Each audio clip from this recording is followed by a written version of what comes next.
Hello my dear students, welcome to all of you to Vidya Aradhana Academy, Latur.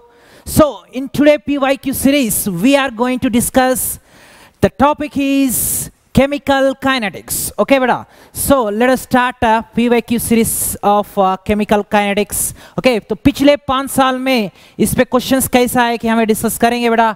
तो अब first question देखिए, the rate constant for a first order reaction is, तो उसका rate constant 4.606 into 10 power minus 3 is given. The time required to reduce 2 grams to the reactant of the reactant to 0.2 grams. Okay, तो वैसा change करने के लिए हम rate constant के formula directly apply कर देना.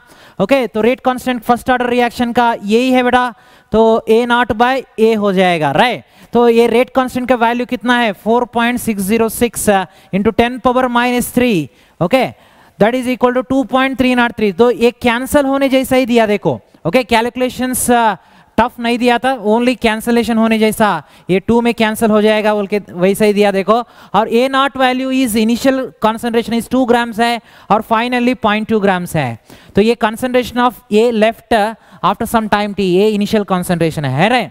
तो तब 1/t log 10 हो गया, log 10 1 है. ओके, तो ये t इज इक्वल टू ये कितना हो गया बेटा, तो ये 2 into 10 power minus 3, तो इधर आएगा t इधर आएगा, तब क्या हो गया देखो, देन ये 1000/2 हो जाएगा. तो answer is 500 seconds. Very simple है. देखो next, an increase in the concentration of reactant of the reactants of the reaction leads to change. Okay, तो किसका चेंज हो सकता है पूछ रहा है. एक्चुअली ये 2020 का क्वेश्चन है ना, तो उसमें एक्चुअली एम्बिग्विटी था, बी ऑप्शन भी करेक्ट था और डी ऑप्शन भी करेक्ट था, राइट. सो ये दोनों भी करेक्ट ऑप्शंस हो सकते हैं. मोलर हीट ऑफ रिएक्शन तो नहीं बोला इधर, सिर्फ हीट ऑफ रिएक्शन ही बोला, राइट. सो इसीलिए हीट ऑफ रिएक्शन भी चेंज होता when you change the concentration of reactant and products. Okay, when you change the concentration of reactant, heat of reaction जरूर change होता. For example, NaOH और HCl, ये दोनों का न्यूट्रलाइजेशन रिएक्शन है बेटा, राइट. तो ये एसिड है, ये एसिड है, ये बेस है, राइट. तो इसका न्यूट्रलाइजेशन रिएक्शन में एंथैल्पी ऑफ रिएक्शन जितना होता है हमें फाइंड आउट करने का है. Okay, so how can we find that? Just if we know the concentration of these two, and if we change the concentration of these two, then enthalpy of neutralization also will be changing, right? So इसका 1 molar रहेगा, तो तब you will get the enthalpy of neutralization 13.7 kilocalories. अगर तुम्हें 2 molar ले तो वो 13.7 से डबल हो जाएगा, 27.4 होगा, राइट. तो ये हीट ऑफ रिएक्शन कंसंट्रेशन पे डिपेंड होता है. और कोलिजन फ्रीक्वेंसी भी, अगर कंसंट्रेशन बढ़ गया, नंबर ऑफ कोलिजन्स बढ़ जाते, तब कोलिजन फ्रीक्वेंसी भी बढ़ेगा. ओके, तो ये दोनों भी आंसर होते हैं. नेक्स्ट थर्ड क्वेश्चन का डिस्कशन करेंगे बेटा. For the chemical reaction, so the correct option is पूछ रहा है, तो इसके लिए रेट एक्सप्रेशन लिखना है हम. What we need to write, rate expression. Okay, तो रेट एक्सप्रेशन इसके लिए कैसा लिख सकते हैं, देखो रेट इज इक्वल टू, यहाँ पे कंसंट्रेशन ऑफ रिएक्टेंट का क्या होना है, कम हो रहा है इधर, राइट. और कंसंट्रेशन ऑफ प्रोडक्ट क्या होना है, बढ़ना है. तो ये माइनस लिखना पड़ता है इसके लिए, और इसके लिए प्लस लिखना पड़ता. And which option is correct, वैसा देखेगा तो देखो माइनस dH2/dt. और इसका जो कोएफिशिएंट रहता है ना, वो कोएफिशिएंट को हमें नीचे डिनोमिनेटर जैसा लिख सकते. और इसका केस में देखो बेटा प्लस 1/2 dNH3/dt. तो वैसा ऑप्शन कुछ है, देखेंगे वैसा ऑप्शन इसमें ओके नहीं है अभी तक. तो इसमें फर्स्ट ऑप्शन तो नहीं हो रहा है, और सेकंड ऑप्शन में भी इधर माइनस है, इधर प्लस रहेगा, तो यही करेक्ट आंसर होता था, लेकिन इसमें भी नहीं है. नेक्स्ट डी ऑप्शन में देखेंगे माइनस, अब यहाँ पे rate is equal to minus dN2/dt भी होगा ना. ओके, सो इसीलिए ये दोनों को इक्वल तो कर सकते हैं हम, ये दोनों को इक्वल कर सकते, तो option D is correct. Next देखिए बेटा, if the rate constant for first order reaction is k, the time required for the completion of 99% पूछ रहा है. ओके, तो इसका एक्चुअली ये सभी क्वेश्चन भी देखो बेटा, फर्स्ट ऑर्डर पे ज्यादा क्वेश्चंस आए थे पिछले 5 साल में. फर्स्ट ऑर्डर पे क्वेश्चन ज्यादा आए देखो, और ये इसका फार्मूला पे ही बेसिस पे ही क्वेश्चन ज्यादा आए देखो. ओके, तो ये इनिशियल कंसंट्रेशन 100 रहे, तो 99% कंप्लीट हो जाता तब 1 ही लेफ्ट रहेगा ना, 1% ही लेफ्ट रहेगा, तो तब ऐसा लिख सकते हैं हम। Then time required for that he is asking, तब क्या हो रहा है, ये t इधर आएगा, k इधर आएगा, तो 2.303, ये log 100 कितना होता है 10 स्क्वायर लिख सकते हैं इसको, तो 2 log 10 का वैल्यू इंटू 2 लिख दो, ओके। सो तब क्या हो गया देखो बेटा, सो आंसर इज 6.909, 4.606 होता है, तो ऑप्शन डी इज करेक्ट है। इसको मल्टीप्लाई करेगा तो तब option D is correct. Next question देखो, for a reaction activation energy EA equal to 0, तो एक्टिवेशन एनर्जी 0 दे तो अर्हीनियस इक्वेशन के accordingly K is equal to A into E power minus EA/RT, okay ना। So यहाँ पे rate constant depend होगा activation energy पे, राइट, लेकिन यहाँ पे एक्टिवेशन एनर्जी 0 दिया, और रेट कांस्टेंट टेम्परेचर पे कब डिपेंड होता है, whenever activation energy is there. अगर एक्टिवेशन एनर्जी 0 हो गया समझो, तब ये पूरा टर्म में भी क्या हो रहा है बेटा, पूरा टर्म इक्वल टू 1 हो जाएगा, नहीं तो E पावर 0 हो जाता है, तो E पावर 0 का मतलब 1 ही हो गया, then K is equal to A हो रहा है, तो K is not at all changing, right, K is not at all changing, okay, so K is equal to constant होता है, K is equal to constant होगा। so rate constant at 200 Kelvin पे 1.6 into 10 power 6 दे तो तब rate constant at 400 Kelvin पे क्या होगा, तो rate constant will be same होगा, it won't be changing with temperature पे depend नहीं होगा बोल के हम बोल सकते, तब आंसर क्या होना है, so ये वैल्यू जो है वही होगा, right. Next question, the correct difference between first and second order of reaction is that, तो फर्स्ट एंड सेकंड ऑर्डर में जनरली डिफरेंस शो करने वाला स्टेटमेंट क्या होगा देखो, the rate of first order reaction does not depend on the concentration, the rate of second order reaction does not does depend on the reactant concentration बोला, okay. तो first order का तो depend नहीं होता है, ये तो पॉइंट करेक्ट, फर्स्ट ऑर्डर का does not depend on reactant concentration बोला, लेकिन एक्चुअली डिपेंड होता ना, R is equal to rate is depending on initial concentration, right, तो ये कंसंट्रेशन पे रेट डिपेंड होता है ना, तो फर्स्ट ऑर्डर का रेट ला हम ऐसे लिखते, तो ये स्टेटमेंट जो है ये रॉन्ग है। Next, the half life of first order reaction does not depend on concentration of A0, तो T of is equal to 0.693/K है ना formula, okay. So T of is not depending on concentration, initial concentration पे depend ही नहीं हो रहा है, तो इसीलिए ये करेक्ट स्टेटमेंट है। And the half life of second order reaction does depend on A0, yes वो डिपेंड हो सकता है, केवल तो T of is inversely proportional to A power n-1 है बेटा, T of is inversely proportional to A power n-1, यहाँ पे n is the order of reaction है, तो n is the order of reaction, and यहाँ पे n is not equal to 1, n को हमें इक्वल टू 1 नहीं लेना, ओके। तो ऑलरेडी T ऑफ का relation for first order reaction already given, तो इसलिए n को 1 नहीं लेना इधर, ओके। और n को तुम्हें 0 ले सकते, दूसरा कुछ भी ले सकते, okay, any one value you can take, तो n वैल्यू अगर 2 लिया समझो सेकंड ऑर्डर के लिए, तब T ऑफ और कंसंट्रेशन, ये A का मतलब क्या है, इनिशियल कंसंट्रेशन, तब T ऑफ और A का रिलेशन क्या हुआ, इनवर्सली प्रोपोर्शनल हुआ, तो answer is B option correct होगा। और सी ऑप्शन भी देखो बेटा, first order reaction can be catalysed, second order reaction can not be catalysed, तो दोनों भी कैटलाइज होने वाले रिएक्शन भी है, ओके, फर्स्ट ऑर्डर भी है, सेकंड ऑर्डर में भी कैटलाइजेशन हो सकता है, ओके, तो इसीलिए ये रॉन्ग आंसर है। Next, the rate of first order reaction does depend on reactant concentration, okay, तो रेट कंसंट्रेशन पे डिपेंड होता है, and rate of second order reaction does not depend on concentration of reactant, ये wrong है, right, सो इसीलिए only option B correct है। Next, mechanism of the hypothetical reaction is given, तो ऐसा मैकेनिज्म दिया गया, इसी टाइप ऑफ रिएक्शन प्रॉब्लम्स को कैसे सॉल्व करना देखो बेटा, पहले हम क्या करना है, रेट ला स्लो स्टेप का बेसिस पे लिखना पड़ता, क्यों बोलते, rate determining step is slow step है, rate determining step is slow step, rate determining step, तो इसीलिए स्लो स्टेप का बेसिस पे पहले हम क्या करना है, रेट ला लिखना, R is equal to K into concentration of reactant ले वो, अगर ये रेट ला में तुमको ये इंटरमीडिएट्स अगर है समझो, तब उसको हटाने के लिए हमें दूसरा स्टेप को यूज करना पड़ता, यहाँ पे कॉन्सेंट्रेशन ऑफ एक्स है ना, तो x is nothing but intermediate ही होगा ना, क्यों बोलते ये है रिएक्शन, ये प्रोडक्ट है और ये दोनों रिएक्टेंट है, तो ये दोनों भी ये नहीं हो रहा है ना, एक्स हो रहा है ना, तो एक्स का मतलब इंटरमीडिएट होगा पक्का। और ये इंटरमीडिएट को हटाने के लिए हम दूसरा स्टेप, ये फर्स्ट स्टेप को यूज करो, ये रिवर्सिबल स्टेप है बेटा, ऐसा दिया गया, तो ये रिवर्सिबल स्टेप है, इसीलिए हम equilibrium constant is equal to concentration of product by concentration of reactant लिख सकते हैं। Then concentration of x is equal, concentration of x is equal to क्या हो रहा है देखो, k power 1/2 concentration of x to power 1/2 हो सकता है, और इसको लेकर इसमें सब्स्टिट्यूट करना बस, ओके।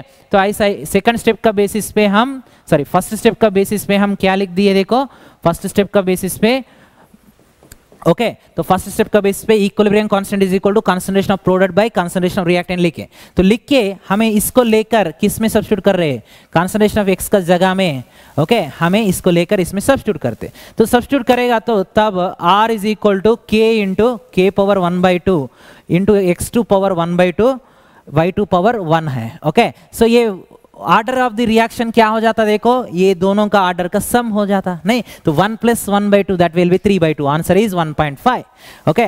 सो नेक्स्ट, ये first order reaction has a specific reaction rate, specific reaction का रेट मतलब k है, ओके रेट कांस्टेंट ही दिया, वो रेट कांस्टेंट ही दिया 10 पावर -2 पर सेकंड दिया। How much time will it take for 20 grams of reactant to reduce, 20 grams वाला कितना कम हो जाना, 5 ग्राम्स होना, तो फिर 20 से 10 ग्राम होने के लिए ऑफ लाइफ कितना लगता है कि, और उतना ही ऑफ लाइफ, ओके उतना ही लगेगा, यहाँ से 10 ग्राम से 5 ग्राम होने के लिए भी उतना ही ऑफ लाइफ लगेगा, उतना ही टाइम लगेगा, तो ये कितना टाइम लगता है कि ये भी उतना ही टाइम लगेगा। तो पहले हम ऑफ लाइफ को फाइंड आउट कर देंगे, तो ऑफ लाइफ का फॉर्मूला 0.693 बाय k है ना, तो ये ऑफ लाइफ को फाइंड आउट कर देंगे हम 0.693 by, okay into by 10 power -2, तो इंटू क्या हो जाता है बेटा 69.3 हो गया सेकेंड्स, ओके ना, तो टाइम टी ऑफ कितना हो गया बेटा 69.3 सेकेंड्स हो गया। तो अब टी ऑफ फाइंड आउट कर दिए ना, तो ये 69.3 हो, तो ये भी वैल्यू कितना होगा 69.3 होगा, तो ये दोनों को ऐड कर दे तो 20 ग्राम से 5 ग्राम होने के लिए कितना टाइम लग रहा है कि आएगा। सो यहाँ पे देखो फर्स्ट ऑर्डर रिएक्शन के लिए क्या कांस्टेंट रहता है, Tx% इज कांस्टेंट, Tx% वो 50% होने दो, 20% होने दो, 55 होने दो, 60% होने दो, 70 होने दो, कुछ ना कुछ whatever x% you take, और वो तो वैल्यू कांस्टेंट रहता है for first order reaction, first order के लिए, ओके तो फर्स्ट ऑर्डर के लिए ऑफ लाइफ भी कांस्टेंट रहता है, it is independent of initial concentration. और जीरो ऑर्डर में क्या हो रहा है बेटा, rate is independent of initial concentration, उसमें रेट इंडिपेंडेंट इनिशियल कंसंट्रेशन होता है जीरो ऑर्डर में, और फर्स्ट ऑर्डर में किस विच इज इंडिपेंडेंट हो रहा है, ऑफ लाइफ इंडिपेंडेंट होगा, हमें राइट। सो इसीलिए हम ऐसा लिख सकते हैं बेटा, तो यहाँ पे क्या हो गया देखो 69.3 ऐड करो कितना हो गया, दैट विल बी 138.6 सेकेंड्स है, okay. Next, the decomposition of phosphine on tungsten at low pressure is a first order reaction, it is because, okay तो यहाँ पे हमें पास्पीन को नहीं तो अमोनिया को, अमोनिया का डिकम्पोजिशन होने दो, पास्पीन का डिकम्पोजिशन, अमोनिया और पास्पीन सिमिलर टाइप ऑफ मॉलिक्यूल्स है ना, तो इसका भी डिकम्पोजिशन, इसका भी डिकम्पोजिशन किस पे हम कर रहे हैं देखो, टंगस्टन एलिमेंट पे कर रहे हैं, टंगस्टन मेटल पे कर रहे हैं, तो ये टंगस्टन मेटल है समझो, ओके और इस पे हमें पास्पीन गैस इसमें लिए, तो पहले क्या होता बेटा, ये क्लोज्ड कंटेनर है, पहले क्या होता है इसका, ये पास्पीन गैस का एडजॉर्प्शन इस पे होता, इस पे एडजॉर्प्शन हो जाता, तो एडजॉर्प्शन होने के बाद उसका डिकम्पोजिशन होता है, पास्पीन का डिकम्पोजिशन लाइक फास्फोरस और हाइड्रोजन जैसा वो डिकम्पोजिशन होगा, ओके। तो यहाँ पे एट लो प्रेशर पे क्या हो रहा है देखो, एट लो प्रेशर पे वो फर्स्ट ऑर्डर हो जाएगा बेटा, at low pressure rate is proportional to surface coverage बोल रहा है, okay and rate is inversely proportional बोला, तो लेकिन आंसर इज ये only because at low pressure पे फर्स्ट ऑर्डर ही रिएक्शन ही होगा बोल के वही मेंशन किया, देखो उसका मतलब क्या है, वो जाके एडजॉर्प्शन, ये पास्पीन के मॉलिक्यूल जाके इस पे एडजॉर्प्शन होने के लिए नो स्लोली एडजॉर्प्शन हो जाते हैं ना, तो व्हेनेवर टाइम इज पासिंग तो कॉन्सेंट्रेशन यहाँ पे क्या हो रहा है बेटा, इस पे बढ़ते जा रहा है। सो वंस वो सरफेस पूरा भी फिल होने के बाद क्या हो रहा है, फर्दर एडजॉर्प्शन नहीं होता। सो एट हाई प्रेशर पे, एट हाई प्रेशर पे क्या होगा, एक ही बार वो सभी मॉलिक्यूल एडजॉर्प्शन हो जाते, देन फर्दर एडजॉर्प्शन होने के लिए वहां पे कुछ भी नहीं मिलता। ओके, उधर सरफेस पूरा पैक हो गया ना, पास स्पिन मॉलिक्यूल से सरफेस पूरा पैक हो गया। देन और भी ज्यादा पास स्पिन मॉलिक्यूल इधर रही तो भी वहां पे एडजॉर्प्शन नहीं होगा। तो एट हाई प्रेशर पे जीरो ऑर्डर हो गया।